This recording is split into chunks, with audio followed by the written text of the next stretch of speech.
PD Beats here from Pop Turner, speaking to Juan Caruso about Society of the Snow, which is streaming on Netflix January 4th. Welcome to the show, Juan. Bienvenido a la entrevista. Thank you so much, Pedro, for having me here. Yeah, I'm I'm so excited. excited. Yeah, I'm excited to chat with you.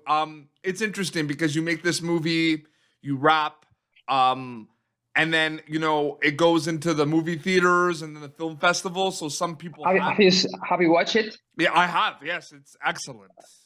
Okay. Yeah, I have watched it, but now more people are going to be able to see it on Netflix, like at their house and in their homes and everything. So how excited are you for the Netflix release?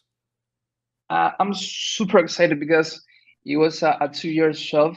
Mm-hmm. Like I've been doing since the auditions, since the rehearsals, since the shooting in the mountain, the post production. Like it was so much. But I mean, the film is releasing right now in cinemas. I recommend to see it there because it's a great experience in the cinemas. Yeah. But I had to say that the releasing on Netflix, it's gonna be so amazing because everyone in the world had the possibility to see it as many times as they want. I mean, it's incredible for us. Finally. Yeah, it's gonna be so great. I agree with you though. Going to see it in the cinema and in the movie theaters, but the movie is very. We don't want to go into spoilers. I don't want to go spoilers, but there's some very intense scenes in this, so I can't even imagine. So intense. Yeah. And we'll get into that, of course. But I wanted to know audition process wise and how you got involved with Society of the Snow. Like, what can you tell me about that specifically? Yeah, the audition was probably one of my most stressful but full of hope situations that I ever lived. Yeah. Because I knew that getting the role was going to change my life. So it started with Zooms at home, many of them, and the last audition had to be in Uruguay with personally with the director with Bayona. So they took us for Uruguay, and then we met Bayona, and I was excited because I was meeting a Hollywood director. Like it was that for me, and instead that we did the audition. I returned to Argentina, and the days after the last audition, it was the most depressing days of my life because I was waiting for that call. They call you and they say you were in, and they didn't call in a few days. I was so stressful, but they call. Yeah. And they call and I'm here. And they told me you're on the plane, and that works. But I cried a lot. Yeah. But beyond the audition, and the whole experience was like a learning stage for the big monster coming after. Absolutely. No, for sure. And I do want to know, because we don't want to go into big spoilers, but from a viewer watching this movie, Juan, there is a lot of like hard scenes to watch in regards to the physical kind of component of everything with the plane crash and the survival, but there's also the emotional, mental kind of aspects of all these characters and what they're going through as well. So I just wanted to know for you, is there one scene that was like over others that was like the hardest to film for Society of the Snow, or are they all? Yeah. a lot of them, but the hardest scene to film was the avalanche.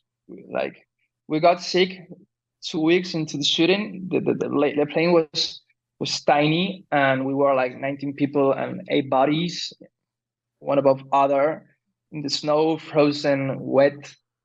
In that scene, I was hanging, so I didn't get trapped. But it was hard for my friends, for the other actors.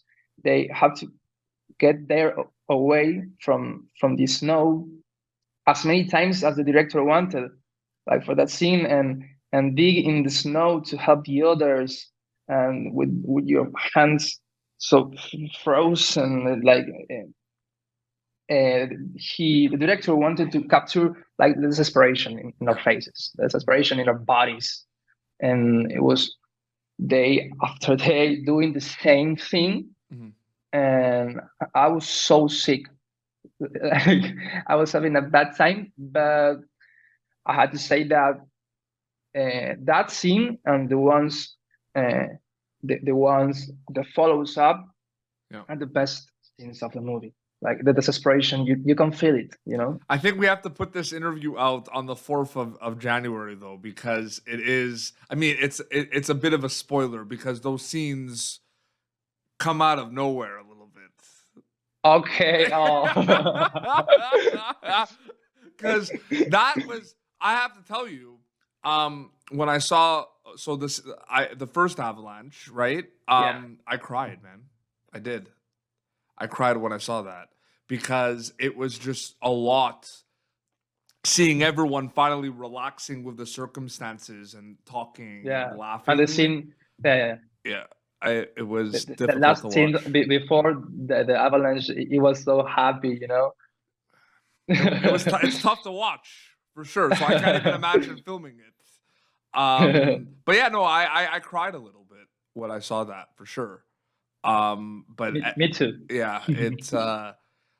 Did you see it in the movie theaters? Yeah, I've seen it 7 times.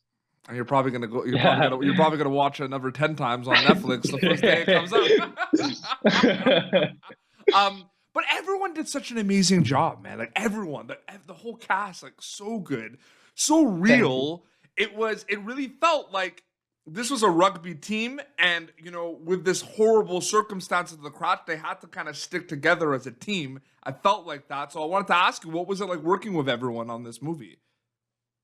Okay, working with my friends is the greatest thing I took to take from this experience. We became a family.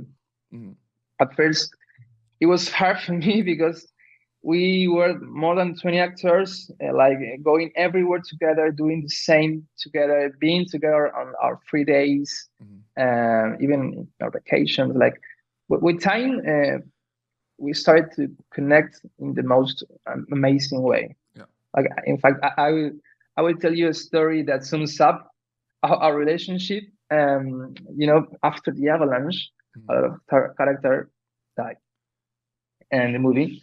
That meant in real life, a lot of my friends had to come back to Argentina or Uruguay. Yeah. And I have the greatest relationship with all of them. But I had something special with 2 of them, with Blas and Felipe, who plays Coco and Diego in the movie. They were the ones who I spent the most time. I knew the avalanche was not gonna be devastating only in the movie. It was gonna be devastating in real life too. It meant a lot of my friends had to return to their countries. So you can imagine how many tears I cried. When Blas and Felipe were returning to Argentina the night before my birthday, like I was so sad. I was thinking that I was gonna be alone. I was like so sad, but I wasn't alone. I had my other friends, my other colleagues. Yeah, but you worked with them for such a long time, so you really get this connection. Yeah. It's not just us. It was like a family with hairstylist, and the producer, the makeup artist. We are everybody involved in the movie, like. The crew, absolutely. And everyone did an amazing job. And I can't wait for people to see, because not only is it a great film, it is a very important film. And I hope everyone watches it on Netflix worldwide, January 4th. Juan, muchas gracias. Thank you so much for coming on the show, man. muchas gracias. Thank you so much, Peter, for having me. Thank you so much. Yeah, no problem. Your Instagram account is the best way for people to keep up to date and follow you, right? What's the handle? Juanicar. Okay. I don't know how to pronounce it in English. But Yeah. So they'll see like Juani car, like a car. Absolutely. Well, this has been Pop Turn at youtube.com/Pop Turn for previous episodes. You can catch Society of the Snow on Netflix worldwide January 4th. Until next time, this is Juan Caruso and PD Beats signing off. Thank you, Pop Alternative. Thank you for tuning in to Popternative. Make sure to check out our past episodes of Popternative on YouTube. This has been an Autograph Communications production.